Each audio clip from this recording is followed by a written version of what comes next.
Então vamos lá? Bom, esse vídeo aqui é um vídeo que eu considero extremamente importante aqui para o canal e eu acho que vale muito a pena a gente analisar esses fatos. Se você analisar, a ação da Nvidia está valendo hoje $234. Isso significa que a empresa se valorizou 1.445% somente nos últimos 5 anos. Sim, 1.545% nos últimos 5 anos. E se a gente for mais longe na história, você vai perceber que nos anos 2000 a empresa valia algo como 23 centavos de dólar, né? E hoje ela vale $234. Isso significa que qualquer pessoa que colocou 1 centavo sequer, né, na Nvidia ganhou bastante dinheiro. Se a pessoa tiver colocado $1.000, por exemplo, ela construiu uma fortuna nesse período. A gente está falando de uma valorização de 585.000%.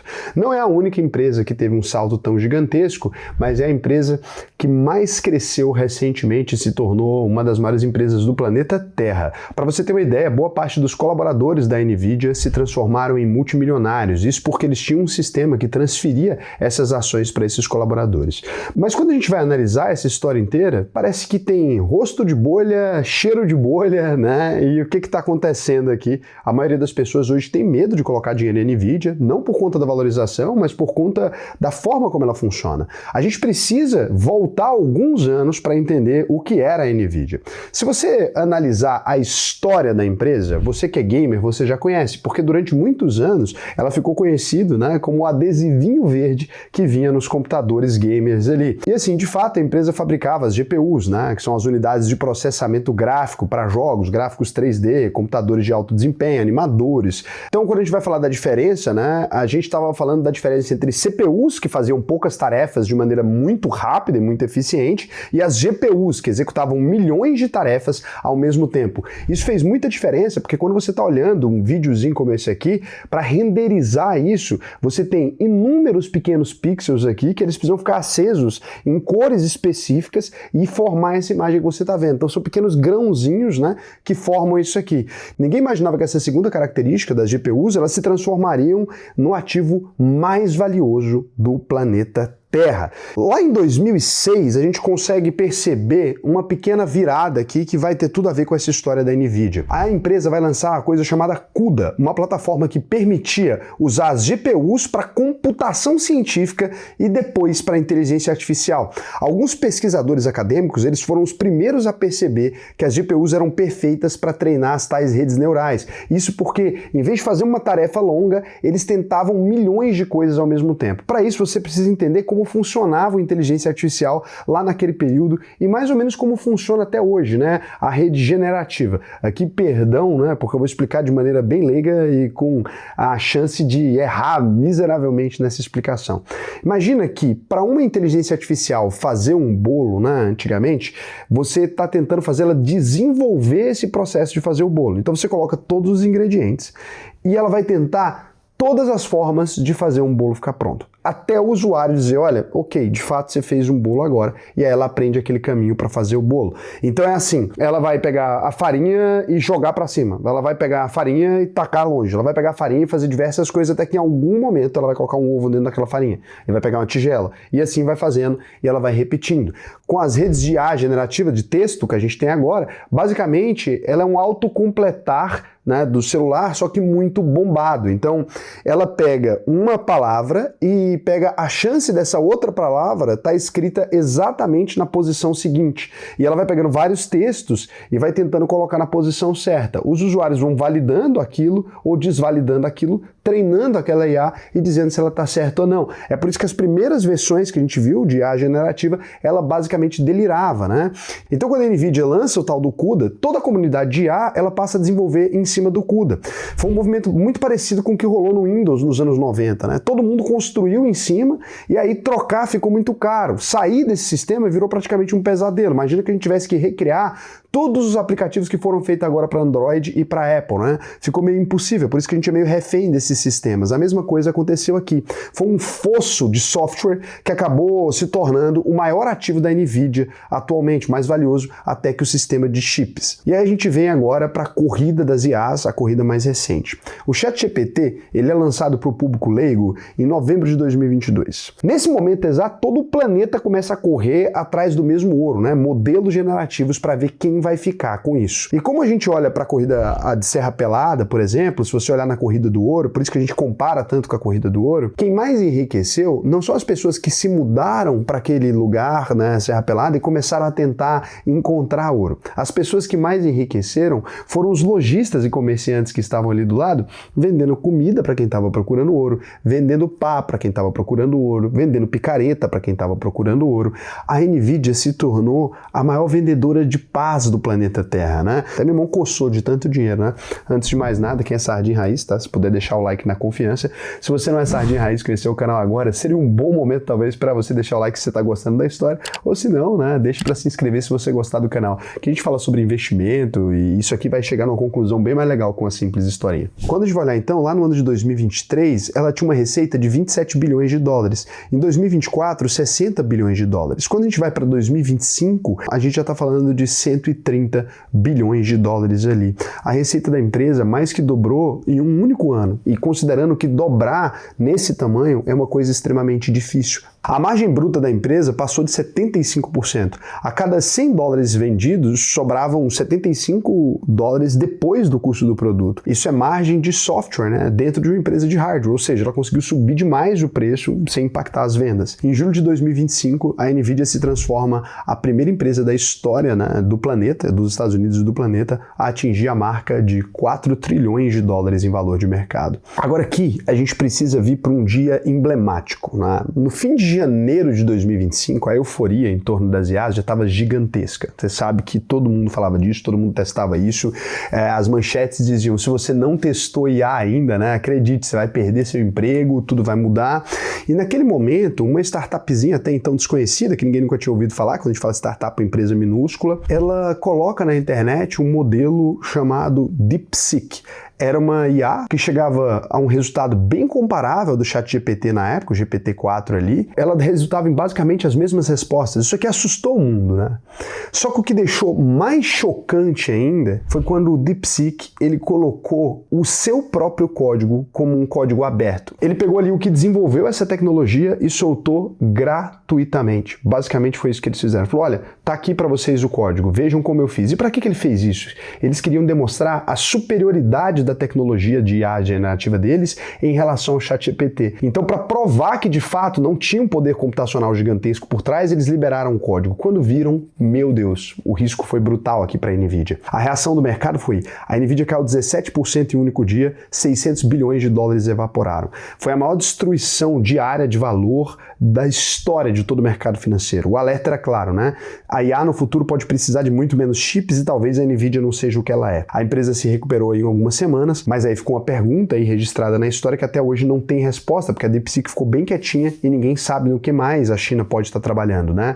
Inclusive, tem algumas pessoas que consideram que talvez a China já tenha tecnologia que pode disruptar isso, mas ela quer deixar as empresas americanas fazerem investimentos gigantescos antes de decretar o fim dessas empresas, simplesmente para realmente provocar uma queda no mercado. Essa é uma tese que tem crescido cada vez mais, ela já é discutida nos grandes centros. Quando eu troco ideia com meus amigos gringos ali, muita gente acredita nisso, né? Pessoas do mercado financeiro dizem, olha, existe uma ideia aqui que o DeepSeek foi só um teste, né, do que dava para fazer, uma demonstração de capacidade e que a China talvez já tenha modelos de IA performando com muito menos gasto computacional, o que faria a OpenAI, Meta, Google e essas empresas todas terem feito um investimento pesadíssimo errado e com isso ela conseguiria provocar o pior abalo da história do mercado.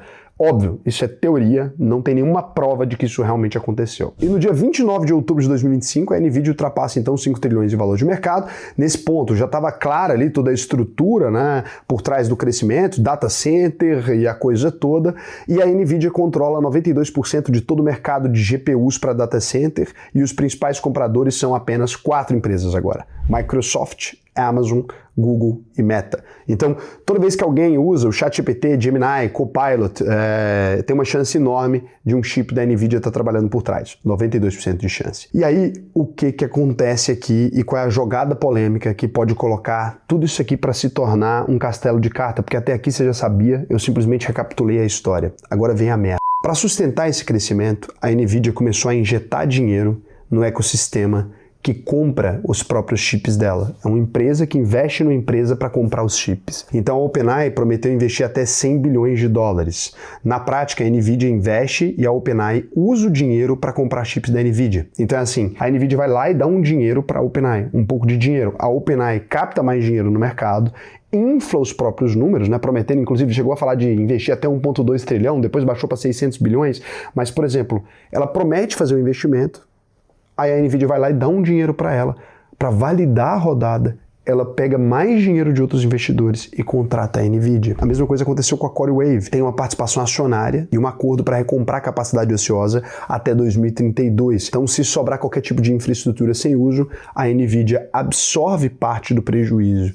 E aí o mercado começou a olhar e falar assim, caramba, a NVIDIA ela está comprando demanda, ela está basicamente financiando os clientes dela. Isso é uma bolha, porque se essas empresas derem errado, a NVIDIA vai abarcar um prejuízo, ao mesmo tempo que ela também não vai vender. Então ela está aumentando demais a correlação dela no setor. E quando a gente olha para essas empresas, nenhuma delas tem capacidade de gerar R$1 de lucro, né? Hoje a OpenAI está gastando muito mais do que ela arrecada. E os hyperscales, né, eles estão prometendo 3 trilhões de investimento de infraestrutura em IA nos próximos 3 anos.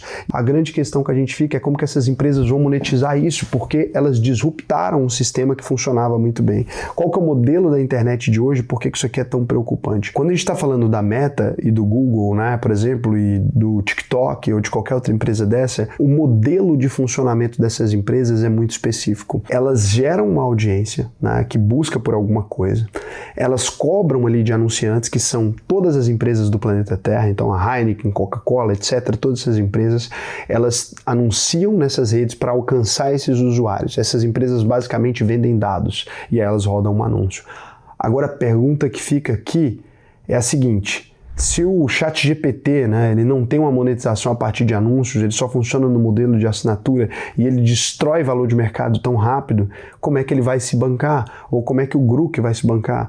Porque essas empresas são muito legais, elas estão melhorando a produtividade, elas conseguem ser contratadas em alguns casos, mas quando a gente vai olhar para o modelo atual, como a tecnologia, as empresas de tecnologia são sustentadas a partir de uma lógica de dados, ou a AWS, por exemplo, a partir de uma lógica de uso de data centers, etc., a gente não tem essa resposta ainda. Então a gente basicamente assinou um cheque em branco, prometeu um valuation gigantesco para essas empresas em trilhões e trilhões de reais, sem a prova de que esse modelo é escalável, que ele funciona. Quando a gente lembra disso, a gente pode voltar alguns anos na história e analisar a história da bolha das .coms. Naquele ambiente, mais de 90% das empresas que entraram no mercado naquela época, prometendo que seriam grandes empresas de tecnologia, essas empresas não existem mais. E não só elas não existem mais, como elas quase levaram os Estados Unidos à falência, tá? Os bancos todos tinham emprestado dinheiro, estava todo mundo extremamente alavancado. O que a gente está assistindo agora é uma versão bombada disso. Se você pegar 10 das empresas americanas, elas já concentram 70% de todo o dinheiro existente na economia dos Estados Unidos. E para piorar, você pode estar pensando que essa alocação foi feita por seres humanos, que as pessoas investiram nessas empresas porque elas querem, mas não exatamente. O que acontece é que uma vez que grandes players do mercado, né, grandes investidores do mercado, eles colocam dinheiro nessas empresas, elas começam a crescer. Outros investidores, eles copiando essa estratégia, também começam a colocar dinheiro nessas empresas e ninguém quer ser o primeiro a sair. Porque se você é o primeiro a sair, o seu concorrente, que é um fundo de investimento, por exemplo, ele está com rentabilidade de 1.600% e você ficou de fora das tecnologias. As empresas de infraestrutura, produção de alimentos, etc., que deveriam valer muito dinheiro, elas começam a ficar valendo cada vez menos. E aquelas pessoas que estão errando conjuntamente, elas poderiam continuar errando para poder não perder a rentabilidade dos clientes, para não ter saída dos clientes. Porque imagina, se eu sou dono do fundo A e eu estou rendendo 1.600%, você é dono do fundo B e você está rendendo 10%, pode ser que você esteja investindo em energia, setores estratégicos que fazem parte da economia, e eu esteja investindo em porcaria, mas enquanto todo mundo estiver seguindo minha tese, essa tese permanece. Quer complicar ainda mais a situação e por que isso pode se tornar a principal bolha da história da humanidade e impactar não só a NVIDIA, mas como todas as empresas de tecnologia abertas na Bolsa Americana? Hoje em dia, a maior parte dos investimentos dos Estados Unidos, eles não são feitos ali por um ser humano. os ETFs por lá, os ETFs passivos que simplesmente avaliam quais são as 100 maiores empresas do mercado ou as 50 melhores empresas de tecnologia do mercado, etc., eles pegam o dinheiro do investidor e replicam uma estratégia em um tipo de índice. Não tem nada de errado com essa estratégia, ela performa inclusive melhor que a maior parte dos gestores. Mas se os gestores estão com medo de errar e os ETFs simplesmente estão alocando dinheiro sem pensar onde estão colocando, porque eles fazem isso de maneira passiva, ele segue uma regra específica, então eu vou dar R$10 para todo mundo que passar de preto na rua, né? E aí um passa de preto, outro passa de preto, e todo mundo começa a passar de preto para ganhar esses R$10. É a mesma coisa que está acontecendo, né? Toda empresa que tiver IA no nome, os investidores estão botando dinheiro, os investidores põem dinheiro, elas se transformam então em grandes empresas que recebem mais dinheiro. Então está acontecendo uma concentração de capital gigantesca. Na minha opinião, eu acredito que existem grandes chances da gente estar vivendo uma bolha, né? Nem por isso eu venderia as minhas ações de tecnologia, eu ainda tenho ações de tecnologia, porque quando a gente olha para o caixa de Google, quando a gente olha para o caixa de Microsoft, para o caixa de Apple, essas empresas têm dinheiro para sobreviver a uma grande crise. Apesar de que, lógico, o valuation deve ir lá embaixo durante esse período de crise, mas elas têm dinheiro. Quando a gente olha para a Nvidia, também existe uma operação real de venda de chips ali que vai permanecer. Ela é desse tamanho todo? Claro que não, né? As empresas, por Tesla, o que elas são desse tamanho todo que elas estão? Imagino que não. Imagino que a gente vai enfrentar uma correção do mercado, até porque cresceu demais. É natural falar isso. Hoje em dia é feio, porque é isso, né? Eu estou aqui sendo a pessoa que estou avisando que as maiores empresas vão dar errado. Quem que quer colocar o seu nome nisso, né? Quem quer correr esse risco? Mas eu convido você a fazer uma análise de quantas vezes o valor, né, dessas empresas a gente está pagando. E aqui eu vou fazer isso com vocês. Não porque eu sou um profeta tal, eu só queria convidar vocês mesmo a uma reflexão um pouco racional com relação a isso aqui. E depois a gente pode conversar um pouco sobre o que eu estou fazendo como investidor, né? Mas eu queria mostrar isso aqui para vocês. Quando a gente pesquisa por Tesla hoje, né, que é uma das Magnificent Seven, a gente está falando de um PL, ou seja, quantas vezes o lucro estão pagando pela empresa? De 392, ou seja, 392 anos se ela continuasse lucrando o tanto atual. Quando a gente fala de Meta, a gente está falando de um PL de 22,17, um PL já bem mais equilibrado. Quando a gente está falando de Google, né, que é uma empresa também gigantesca, a gente está falando, e olha aí por que algumas empresas estão mais protegidas que outras, né? A gente está falando de um PL de 30,17, então é uma empresa também com um valuation esticado, assim, você vai demorar 30 anos para ver o retorno, ou o Google pode dobrar a receita nos próximos anos e esse PL ficaria pela metade, o PL atual, entende? Se o lucro dobrar, por exemplo, a empresa ficaria até barata. Quando a gente está falando de Nvidia, a gente está falando de um PL de 43 anos, mas lembrando, a receita acabou de dobrar. Então, se a gente olha para essas empresas, a gente percebe que sim, elas estão extremamente esticadas, elas estão extremamente caras. Como investidor, se eu estivesse começando no mercado agora e eu não tivesse entrado nelas lá atrás, eu dificilmente entraria. Mas eu sigo uma filosofia que no mercado financeiro não vale muito estar certo, o que vale é ganhar dinheiro. Então, se você já investiu, bom, fica quieto aí, né? Você tem uma exposição, você comprou muito mais barato, de certa forma você está protegido. Eu, aqui quem acompanha o canal, a gente comprou ações americanas em 2019. É correto dizer que se elas caírem para 20% do valor, a gente ainda está ganhando bastante, né? Em vários desses cenários aqui. Agora, se você vai começar a investir agora, é muito sedutor, né, investir nas empresas que mais estão crescendo, mas considere o seguinte, o maior investidor da história, que foi o Warren Buffett, ele não teve grandes estirões de 100%, né, ele teve uma valorização média de 20% ao ano, na verdade 19% se você pega. Para isso, você não precisa tomar esse nível de risco, né, a taxa de juros do Brasil é 15%, por exemplo, atualmente, né, então a renda fixa te deixaria, sei lá, se você achar um bom CDB, 3%, né, um CDB de mercado secundário, te deixaria 3% atrás do melhor investidor do mundo. E detalhe, o real está se fortalecendo frente ao dólar no período atual. Mas fora da renda fixa, você tem ações de boas empresas, saneamento, energia elétrica, produção de alimentos, que nos Estados Unidos estão quase de graça e ninguém está olhando. A mesma coisa aqui no Brasil, nosso mercado está caminhando de lado há 20 anos. E ok, tem as nossas crises, tem as coisas, mas se você olhar bem, banqueiros nunca perderam dinheiro no Brasil, né? Se você olhar bem, os mesmos bilionários, eles estão ganhando bilhões há 30, 40 anos no Brasil. E isso não tem um cenário de mudar. E não tem problema nenhum se expõe em tecnologia, mas talvez, em vez de comprar uma dessas empresas, você possa investir num ETF de tecnologia que engloba 10, 20, 30 delas. Porque com isso você coloca lá um pouco de dinheiro, a que sobrar vai gerar um bom retorno, né? Porque é aquela coisa, o vencedor nesses setores sempre acaba levando tudo. Não tem espaço para dois Ubers, 2 iFoods, eles até coexistem durante um tempo, 2 sistemas operacionais principais. Ah, Raul, existe o Windows, existe o Mac, sim, mas um gera muito mais retorno que o outro, né? No sentido de como software, o outro tem que vender hardware junto, toda uma coisa integrada. Mas você percebe, o mercado tende à concentração, né? Ok, pode existir 2, 3 players, mas não vai existir muito mais que isso. Então aquelas pessoas que estiverem apostando que um vai ganhar, elas estão correndo um risco bem maior que aquelas que estiverem acreditando que a maioria vai perder e alguns vão sobrar.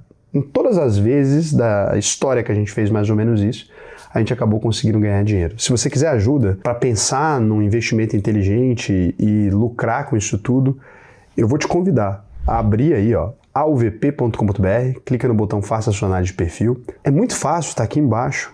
Você vai me responder algumas perguntas sobre a sua vida, né?